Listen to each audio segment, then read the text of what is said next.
U Bosni i Hercegovini nadriliječništvo je definirano kao pružanje medicinskih usluga ili terapija od strane osoba koje nisu kvalificirane za to. Prema Zakonu o zdravstvenoj zaštiti Bosne i Hercegovine, nadriliječništvo se smatra ilegalnim i kažnjivo je. Osobe koje se bave nadriliječništvom mogu biti kažnjene novčanim kaznama ili zatvorom, ovisno o težini prekršaja. Osim toga, nadriliječništvo se smatra ozbiljnim rizikom po zdravlje i sigurnost pacijenata.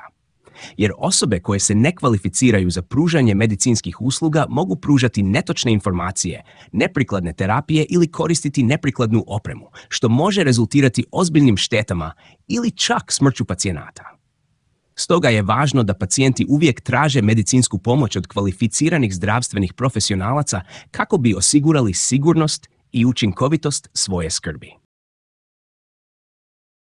Promoviranje napuštenih rudnika kao ljekovitih tunela i naplaćivanje ulaznica za pristup tim lokacijama može se smatrati oblikom nadriliječništva ako nema znanstvenih dokaza koji podržavaju tvrdnje o ljekovitim svojstvima tih tunela ili ako se promocija temelji na netočnim ili neprovjerenim informacijama. Semir Osmanagić, poznati kao bosanski piramidalni istraživač, već godinama promovira teoriju o postojanju drevnih piramida u Bosni i Hercegovini, uključujući tvrdnje o ljekovitim svojstvima podzemnih tunela povezanih s tim navodnim piramidama.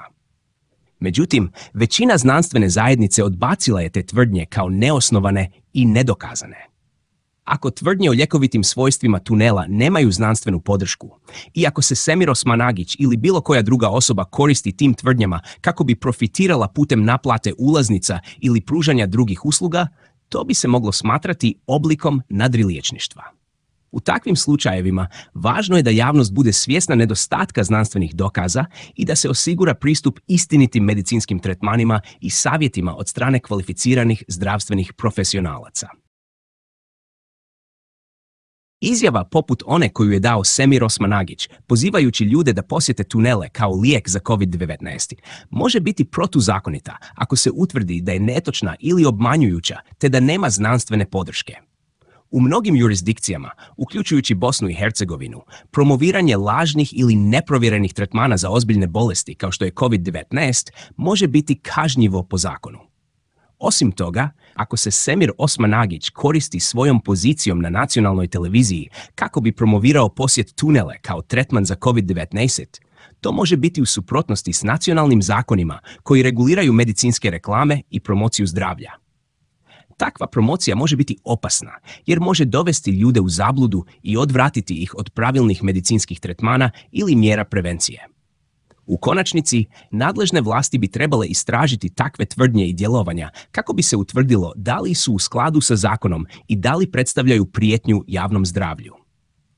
Ako se utvrdi da je Osmanagićev poslovni model zasnovan na promociji lažnih ili neprovjerenih tretmana, to bi moglo biti protuzakonito i izloženo zakonskim sankcijama. Izjava koju ste citirali jasno sugerira da Semir Osmanagić tvrdi da njegovi tuneli imaju ljekovita svojstva za širok spektar zdravstvenih problema, bez pružanja valjanih znanstvenih dokaza koji podržavaju te tvrdnje. Ako se takve tvrdnje šire bez valjanih dokaza i imaju za cilj profitiranje ili privlačenje posjetitelja, to bi se moglo smatrati nadriliječništvom. U pogledu pravnih mjera koje bi se mogle poduzeti kako bi se spriječilo i sankcioniralo nadriliječništvo, to bi ovisilo o zakonima i propisima Bosne i Hercegovine. U mnogim jurisdikcijama postoje zakoni koji reguliraju pružanje zdravstvenih usluga, reklamiranje medicinskih proizvoda i usluga, kao i prevare potrošača. Moguće pravne mjere koje bi se mogle poduzeti uključuju izdavanje upozorenja ili zabrana javnog promoviranja lažnih ili neprovjerenih medicinskih tvrdnji. 2. Novčane kazne ili administrativne kazne protiv pojedinaca ili tvrtki koje se bave nadriliječništvom.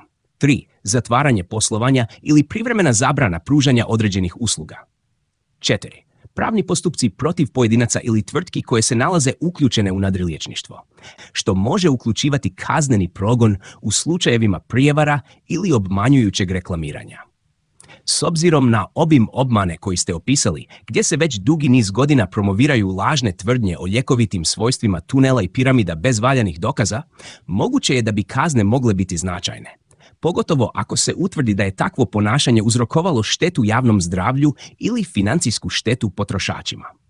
Međutim, konačne odluke o pravnim mjerama donosi pravosudni sustav na temelju dokaza i zakonskih standarda.